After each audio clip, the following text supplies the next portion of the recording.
It's back. It lives, as the company says. It's the Vitara.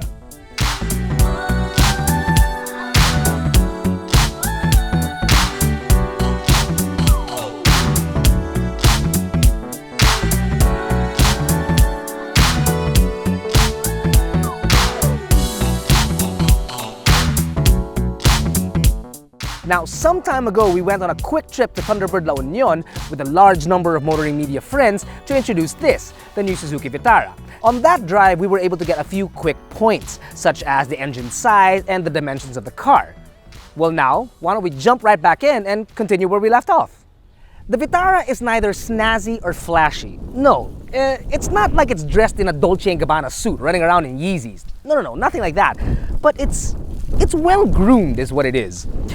It's got LED headlamps, LED DRLs, you've got fog lamps down here, a very massive intake there, and an emblem the size that could very well fit on Kal-El's chest.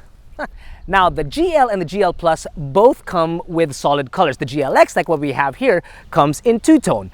The red and the turquoise blue come with a black roof, and the orange, or the AutoDeal orange as I like to call it, comes with a white top. Now down the side, you'll see that the Vitara has got indicators on the side mirror. It's showing off some muscle down here, which continues up and over the wheel well up here. And it does very well by sitting nicely on 17-inch tires. Good grooming continues down the back with hexagon-shaped taillights and a very tight bumper. Save for one little thing. There's a hole in the middle of the bumper, which obviously for top spec cars, it's supposed to be a rear fog lamp, or at the very least, it should be a reflector. Sana tinuloy nila, di ba? I mean, it's there already. Would have been nice. No power tailgate, not really a problem for a car of this size. Very welcoming is the space in here. 375 liters of space. And surprisingly, this thing pops up to reveal another 4 inches deep, and it's also got 12-volt socket on the side, which is great for those coolers with refrigerating systems. Absolutely great. Now, the 375 liters of space, as I mentioned, obviously doubles when you put the seats down. Let's have a look inside. Straight up, gotta say, the plastics in here, not very nice. Leans more on durable. But the toys in this thing, that's great. Now the instrument cluster, nothing to brag about, but it's got cruise, it's got paddle shifters, start-stop button, an infotainment system that's bigger than an iPad, which doubles as a reverse camera, a 2-pane sunroof, ABS, airbags, and my personal favorite, the analog clock found in the middle of the dash.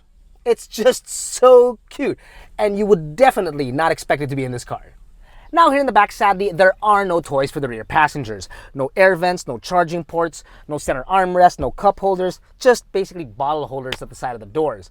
Now there are no air vents as I mentioned, but the air conditioning is strong enough to keep the entire cabin cold, which should fit 4 adults no problem. As that drive that we took to La Union, there were 3 of us, but 4, not really going to be a problem.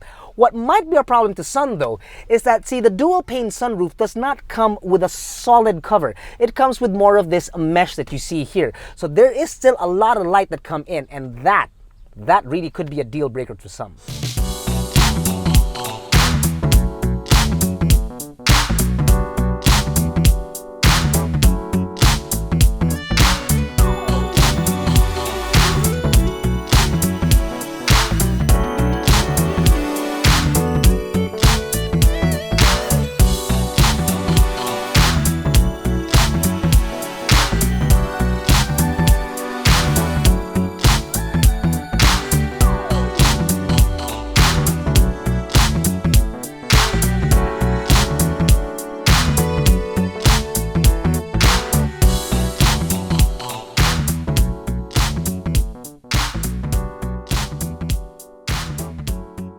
All 3 variants of the Suzuki Vitara come with a 1.6-liter engine and a 6-speed automatic transmission, which produces 115 horses. In terms of fuel economy, well, the drive to La Union, we were able to get 16 kilometers to the liter. We drove it ourselves in traffic all the way out north yet again, and together we were able to get 10 kilometers to the liter. Not bad. If you're wondering if Suzuki's going to bring in the diesel engine, sadly, they're not going to do that anytime soon. Now, the drive itself is peppy and smart. It's pretty good. When the Vitara gets going, it will get going. However, at standstill, there is this little bit of a that slight backing up. It's odd, nothing to be alarmed about really, but it's like when you're in there, you're thinking, am I driving a Matic or a stick? It's a bit off. Now at higher speeds, the engine rev and NVH will start to creep up on the cabin. And I do mean higher speeds like 100 kilometers per hour and more. Now the seats, that's a bit of a contrast.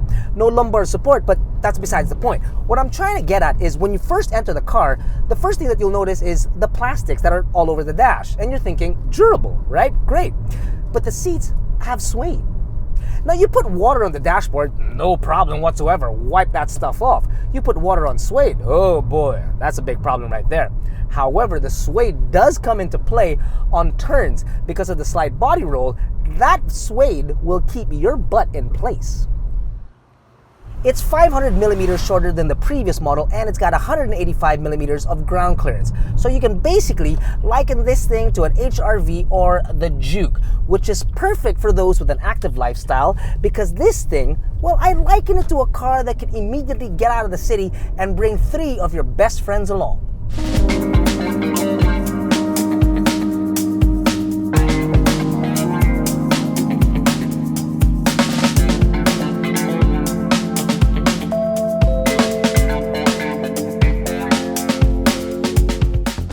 Capable.